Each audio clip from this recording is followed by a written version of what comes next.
शिक्षा उस शेरनी का दूध है, जो इसे पिया है वो दहाड़ा है।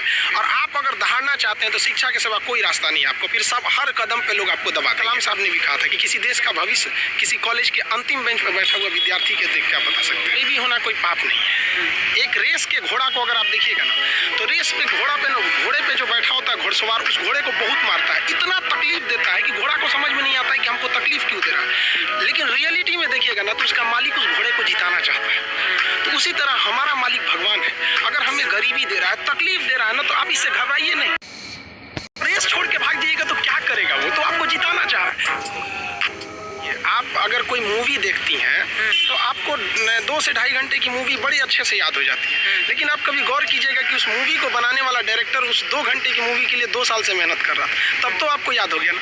तो उसी तरह की स्टूडेंट जो होता है ना, उसके मेहनत को कम करने के लिए एक टीचर को मेहनत करना पड़ेगा, उसे प्रेजेंटेशन देना पड़ेगा, उसे अपनी भाषा में बताना पड़ेगा कि एक लड़का जो है वो भोजपुरी बेल्ट का है। भोजपुरी वालों को तो पहले ये लगता है कि हम बहुत पीछे हैं। अरे भाई, तुम नहीं पीछे हो, जितना एक CBSE ICSE बोर्ड का जानता है उतना ही तुम जानते हो। बल्कि ये जो गांव के लड़के ये ज़्यादा मेहनत करते हैं, 20-20 किलोमीटर साइकिल चला के आते हैं। किसी शहर के लड़के के लिए पॉसिबल नहीं है उतना, तो ये ज़्यादा मेहनत करते हैं। तो इनके लिए क्या होता है ना कि इनके पास सुविधाएं। स्टूडेंट्स की सफलता में 3 चीज़ का योगदान होता है। एक उनके गार्जियन का योगदान होता है, गार्जियन को भी हर पल उसको डर बना के रखना चाहिए कि भैया तुम पढ़ो इसको। दूसरा टीचर्स का होना चाहिए, टीचर्स उसके अंदर फ्रेंडली होने चाहिए, अच्छे से समझाना चाहिए, और खुद स्टूडेंट्स का।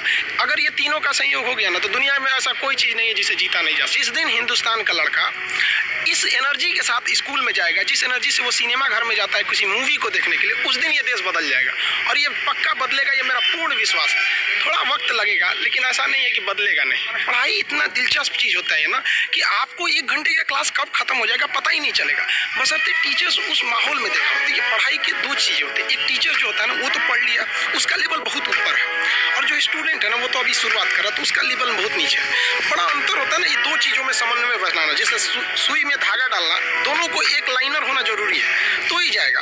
तो इसलिए क्या करना है कि टीचर्स को अपने लेवल को थोड़ा सा नीचे लाना। उसके लिए आसान है टीचर को कि भाई जो समझा रहा है बड़े लैंग्वेज में, उसको देहाती लैंग्वेज या नॉर्मल लैंग्वेज में समझाए, अपने लेवल को थोड़ा सा नीचे। और लड़के का भी ये कर्तव्य बनता है, माँ बाप का भी कर्तव्य बनता है कि उसको हमेशा प्रेरित करें कि थोड़ा सा तुम घर से थोड़ा सा मेहनत करके आओ इसमें, कि सर आज क्या पढ़ाने वाले हैं। जैसे ये हो जाएगा फिर कोई समस्या नहीं आएगी। तो टीचर स्टूडेंट दोनों की ओर से होना चाहिए इस चीज़ को। लेकिन टीचर को समझना चाहिए कि आप पढ़े लिखे हैं, आपसे गलती ना हो, इसलिए आप लड़कों को उनकी कमजोरी तक में बताएं। यहाँ पर बहुत से लड़के होते हैं, वो तो सवाल ही नहीं पूछ पाते हैं डर के मारे।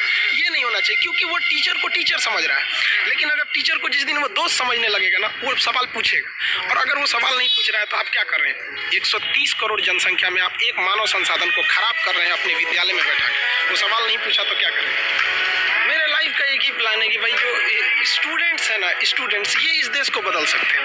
आज़ादी से पहले अगर आप गौर कीजिएगा ना, तो देश को बदला था वकीलों ने मिलकर। आप चाहे वो महात्मा गांधी को उठाइए, जवाहरलाल नेहरू, मोतीलाल नेहरू, या भीमराव अम्बेडकर साहब, सरदार पटेल, या जितने भी हमारे स्वतंत्रता सेनानी रहे, तो ज़्यादातर लोगों ने वकील थे वो उस वक्त में। लेकिन अभी की जो दौर है वो युवाओं के हाथ में, स्टूडेंट्स के हाथ में। अब युवा अपने अधिकार के लिए आप दबिए नहीं, आप दबेंगे तो दबाएंगे, और आप पढ़े लिखे होकर दब जाएंगे तो फिर एक अनपढ़ को